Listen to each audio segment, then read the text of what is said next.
सही, प्रधानमंत्री सही कि योजना मंत्री सही, उसी योजना को सर पर ढोते रहो। जो दर्शन करना चाहिए तो दर्पण माजत रहिए, दर्पण में लगा काई तो दरस कहां से पाई। क्या बात करते हैं साहब।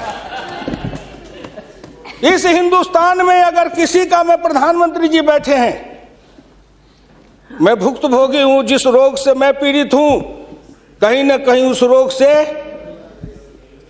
आप भी पीड़ित हैं। बीरप्पा मोइली जी, आप भी पिछड़े वर्ग से हैं, मैं भी पिछड़े वर्ग से हूँ। का दुख जाने दुखिया की, का दुख जाने दुखिया माए, जाके पैर न फटे बीमाई, सोका जाने पीर पर आई। आपके मल्लिकार्जुन जी भी उसी दलित समाज से हैं। आपने सामाजिक पीड़ा को झेला नहीं है, भोगा नहीं है। इस हिंदुस्तान में अगर सबसे बड़ा कारण और सबसे बड़ी चीज अगर रही है सनातन काल से, तो वह हिंदुस्तान की जाति प्रथा। उस जाति प्रथा के कारण क्या क्या नहीं भोगा हमने, और क्या नहीं भोगते हैं। अभी अभी चुनाव हो रहा था, श्री नरेंद्र मोदी जी के लिए कोई कह रहा था मेरे ऑफिस के आगे चाय की दुकान खुलवा देते हैं, फुटपाथ पर जाओ चाय की दुकान के लिए दुकान दे देते हैं।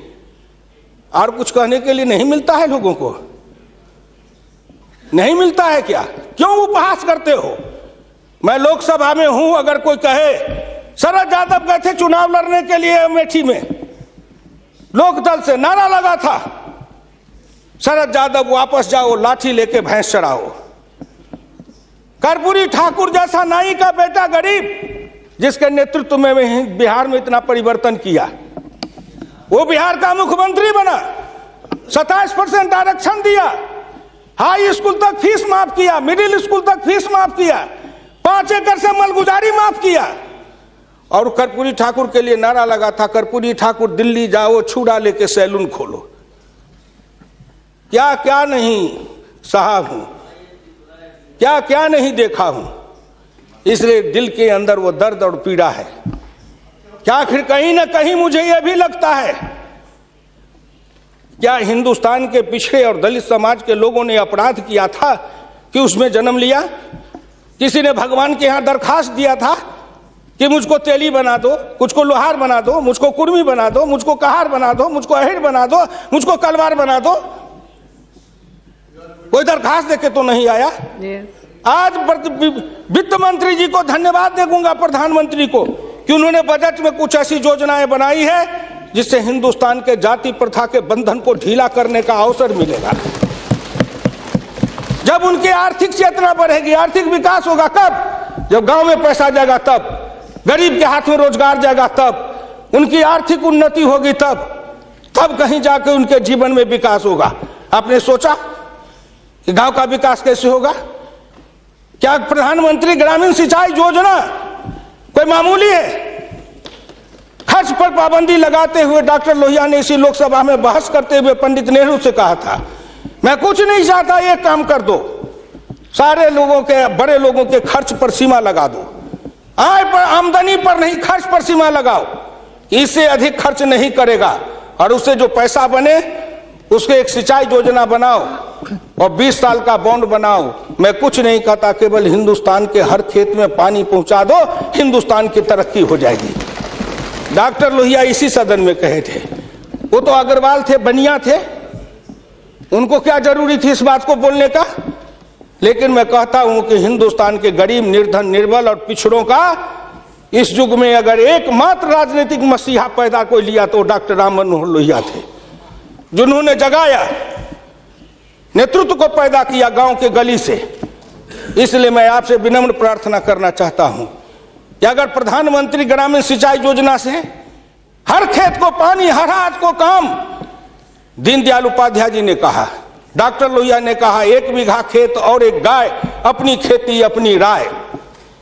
हम तो ये लड़ते आ रहे हैं और आज वो सपना साकार हो रहा है। इसलिए मैं आपसे विनम्र प्रार्थना करना चाहूंगा कि सवाल है दृष्टि का, दिशा का और संकल्प का। आपकी दृष्टि कुछ और थी, अब दृष्टि बदली है।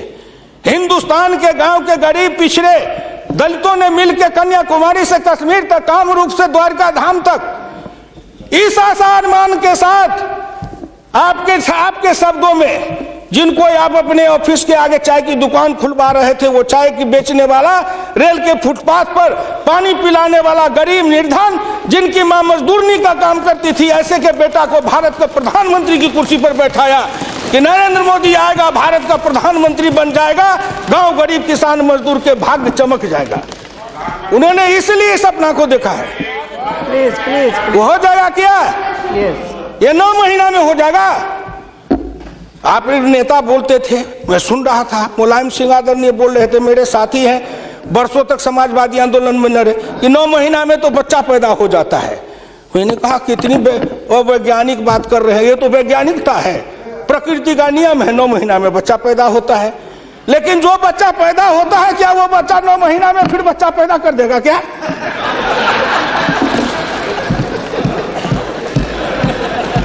कितनी आप वैज्ञानिक बात बोल रहे हो। इस सरकार का 9 महीना हुआ, 10 महीना हुआ, सरकार पैदा हुई, अब क्या सोचते हो? आप क्या सोचते हो? इसलिए आपसे मेरी विनम्र प्रार्थना है कि संभलो, अभी भी आप संभलिए, प्लीज प्लीज, अभी आप संभलिए। आप बजट को क्या समझते हो? आप बसीर रहिए। मैं वीरप्पा मोइली साहब नहीं हूं। वीरप्पा मोइली साहब आंकड़े बता रहे थे, मैं उन आंकड़ों का जवाब दे रहा हूं कि आपने इतने दिन ये आंकड़े अब हमको पढ़ा रहे हैं। आपने क्या आंकड़े पढ़े थे? आपने आंकड़े पढ़े? 1951 में किसान थे 71.9%, 211 आपका राज, घट के हो गए 45